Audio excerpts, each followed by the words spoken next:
Olá, bem-vindos a mais uma análise aqui no Energia em Foco. Hoje, o nosso mergulha nos dados de Constrained Off, sabe? Aquela restrição na geração eólica e solar. E vamos focar nos números bem impressionantes de maio de 2025. A gente está usando um estudo exclusivo da Power Bay para entender melhor o que está acontecendo, né? Os desafios para o nosso sistema elétrico. Exato. Oi, pessoal. Bom, só para a gente nivelar aqui. Constrained off é basicamente quando a gente precisa limitar ou até parar a geração de energia. Isso acontece por causa de restrições na operação do sistema. A Resolução Normativa 1073 de 2023, ela define as causas principais, né? Tem a razão elétrica externa, a REL, que é mais por problema em equipamento de transmissão. Tem a confiabilidade elétrica, CNF, que tem a ver com a segurança mesmo do sistema elétrico. E a razão energética, ANE. Essa acontece quando se gera mais energia do que o sistema consegue consumir ou transmitir naquele ponto. Tipo um excesso de oferta local. Entendido, bem claro. E aí, olhando os números de maio de 2025, nossa, a geração que não foi injetada no sistema chegou a quase 1.940.000 megawatts-hora. É um volume, assim, gigante por si só. Mas o que me chamou muito a atenção foi o salto, sabe? Um aumento de 156,3%. Isso comparado a abril, que já tinha tido uns 758.000 megawatts-hora. Quer dizer, o que explica uma subida tão drástica assim num mês só? Pois é, esse é um ponto-chave mesmo. Quando a gente olha as causas em maio, a gente vê uma mudança importante no cenário.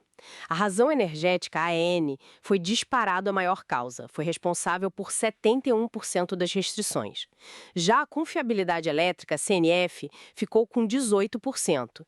E as razões externas, a REL, que é a única que tem aquele ressarcimento via encargo do sistema, o SS, ficou só com 10%. Mas espera aí, isso inverte totalmente a tendência histórica, né? Porque se a gente olha o acumulado que já passou dos 17.900.000 megawatt-hora perdidos desde que começaram a medir, a confiabilidade, a CNF, sempre foi a líder, com 44% do total.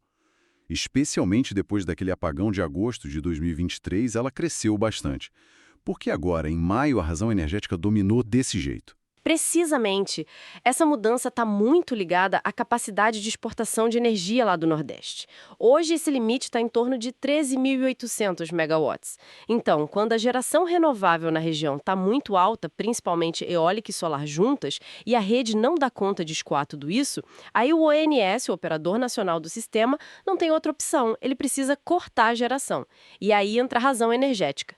É um gargalo físico mesmo, ficando cada vez mais claro. Certo. E aquelas medidas que o ONS anunciou, tipo mudar a metodologia de restrição lá desde setembro de 2024, começando pelo Rio Grande do Norte e Ceará, está ajudando na prática? A gente está vendo algum efeito para diminuir isso? Olha, a intenção dessa mudança do ONS é tentar distribuir os cortes de um jeito mais justo, né? Entre as usinas e, claro, novas instalações como a subestação Pacatuba ajudam pontualmente. Mas os números de maio mostram que o volume total de corte continua crescendo muito, né? Então parecem ser ações importantes, sim, mas talvez mais paliativas diante do tamanho do desafio estrutural. As soluções que realmente vão resolver, como as novas linhas de transmissão lá do leilão 001 de 2024, essas só devem aliviar os gargalos mesmo lá para 2029, 2030. Ainda tem um chão. Entendi. E enquanto essas obras grandes não ficam prontas, quem está sentindo mais o impacto? No bolso, na operação do dia a dia? Historicamente, se a gente olhar o mapa, o Rio Grande do Norte é o estado mais afetado. Ele concentra mais de 40% de toda a geração que foi perdida até hoje. E lá, a principal causa ainda é a confiabilidade elétrica, a CNF. Mas a razão energética, a EN, também está crescendo bastante por lá, acompanhando essa tendência que a gente viu em maio. E falando de empresas, de usinas específicas, dá para ter uma ideia do tamanho do prejuízo para elas? Com certeza. Se a gente pegar o histórico acumulado, tem proprietários como a Ecoenergia, a Voltalia, a Auren, cada uma delas já viu mais de 1 milhão de megawatts-hora de sua geração simplesmente não serem aproveitados por causa dos cortes. E tem conjuntos de usinas específicos, como Serra do Mel B, lá no RN, Ou Janaúba, em Minas, individualmente já perderam mais de 300 mil megawatts-hora cada um. É um impacto bem direto na rentabilidade, né? Nossa, são números realmente expressivos. E para navegar nessa quantidade toda de dados, causa, estado, proprietário, usina, é complexo, né? Para entender onde o problema está pegando mais, precisa de ferramenta boa, certo? Exatamente. É aí que entram as plataformas de análise. A ePower BI, por exemplo, que fez esse estudo que a gente está comentando, ela oferece dashboards interativos. Neles dá para visualizar, cruzar essas informações de um jeito bem intuitivo. Ajuda muito a sacar as tendências, os pontos mais críticos, sabe? Legal.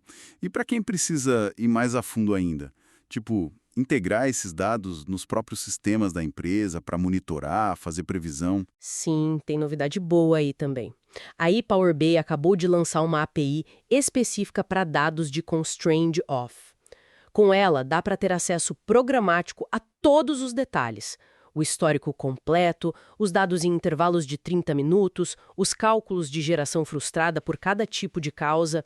É tudo para quem precisa integrar isso nos seus sistemas de monitoramento, de previsão, otimização de operação, enfim. Se alguém quiser mais detalhes, o contato é pelo e-mail engenharia@epowerbay.com. Excelente dica. Bom, fica muito claro que o Constrained Off não é só um indicador técnico perdido lá nos relatórios, né? Ele é um termômetro real dos desafios que a gente tem para integrar tanta energia renovável nova no sistema. Isso deixa a gente com uma reflexão, eu acho.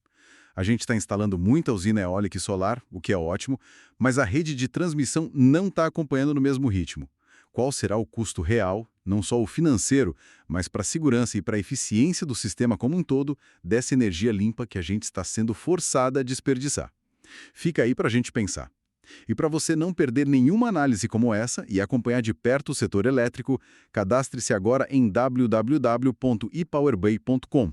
Siga também a ePowerbay nas redes sociais e ouça a gente nas principais plataformas de áudio, como Spotify, Apple Music e YouTube.